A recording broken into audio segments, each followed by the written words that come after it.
नमस्कार, मैं रीमा प्रसाद। To the point समझते हैं कि चुनाव आयोग और ममता बनर्जी की पार्टी टीएमसी में आर पार की लड़ाई क्यों है। एक के बाद एक ऐसे बयान दिए जा रहे हैं जिसको देखकर लगता है कि माहौल पश्चिम बंगाल में हर चुनाव की तरह इस बार भी खराब होगा, लेकिन इस बार ज्यादा होगा। पहले ये कहना कि हम हिंदुस्तान हिलाकर रख देंगे, और अब चुनाव आयोग के हाथ तो खून से रंगे हैं। ये टीएमसी की लाइन है, उस टीएमसी की जिस पर बार बार बीजेपी की तरफ से या अन्य पार्टियों की तरफ से, लेफ्ट हो या कांग्रेस हो, उनकी तरफ से आरोप लगता रहा है कि सत्तासीन पार्टी पश्चिम बंगाल की टीएमसी सबसे ज्यादा हिंसात्मक राजनीति को बढ़ावा देती रही है।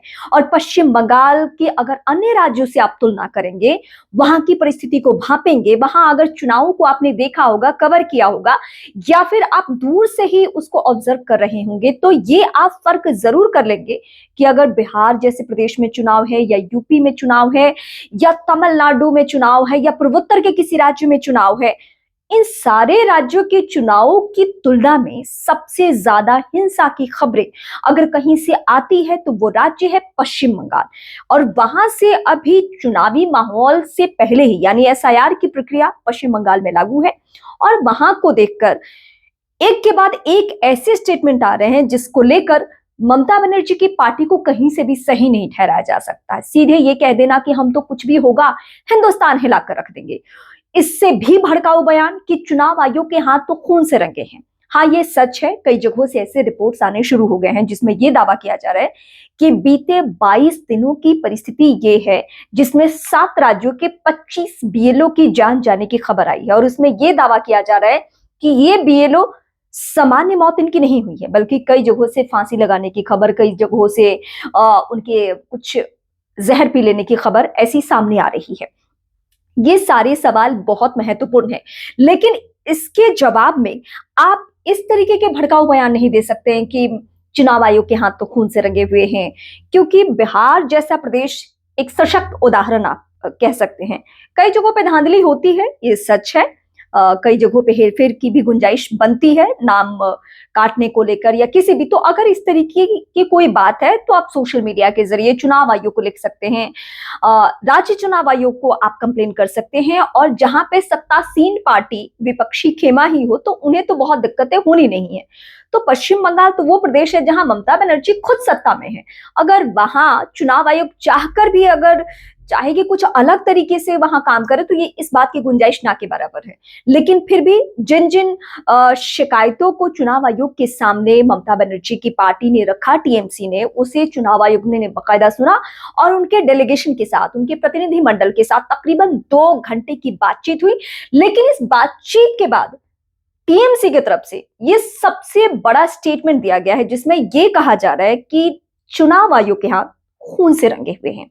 वैसे सवाल तो राहुल गांधी भी उठाते हैं, सवाल वोट चोरी को लेकर अखिलेश यादव भी उठाते रहे हैं, लेकिन उत्तर प्रदेश में भी एसआईआर की प्रक्रिया जारी है, और एसआईआर की प्रक्रिया के दौरान अखिलेश यादव ने विपक्षी पार्टियों से अलग राह अपनाई। उन्होंने बाकायदा एक फॉर्म साइन किया जिसमें वो एसआईआर की प्रक्रिया को कंप्लीट करते हुए नजर आए, और इसके अलावा उन्होंने अपने कार्यकर्ताओं में एक संदेश देने की कोशिश की कि हाँ, वोट चोरी पर निगाह रखनी है, लेकिन साथ साथ जो प्रक्रिया है उसमें भी अपनी भागीदारी रखनी है।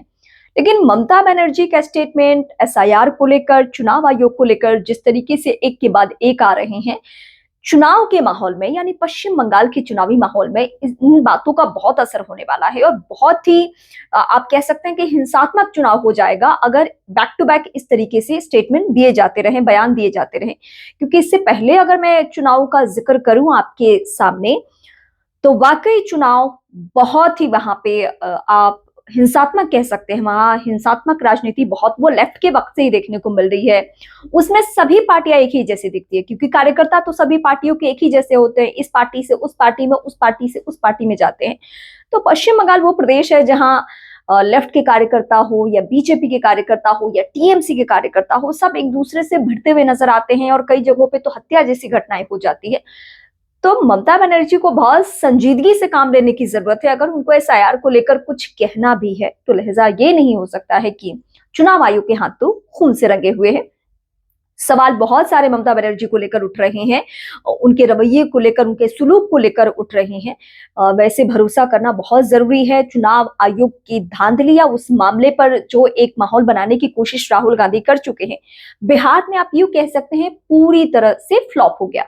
अगर वोट अधिकार यात्रा का असर होता तो कांग्रेस पार्टी इतनी बुरी तरीके से नहीं हारती जो बिहार में उसका हश्र हुआ है। उसको देखकर तो आप यही कह सकते हैं।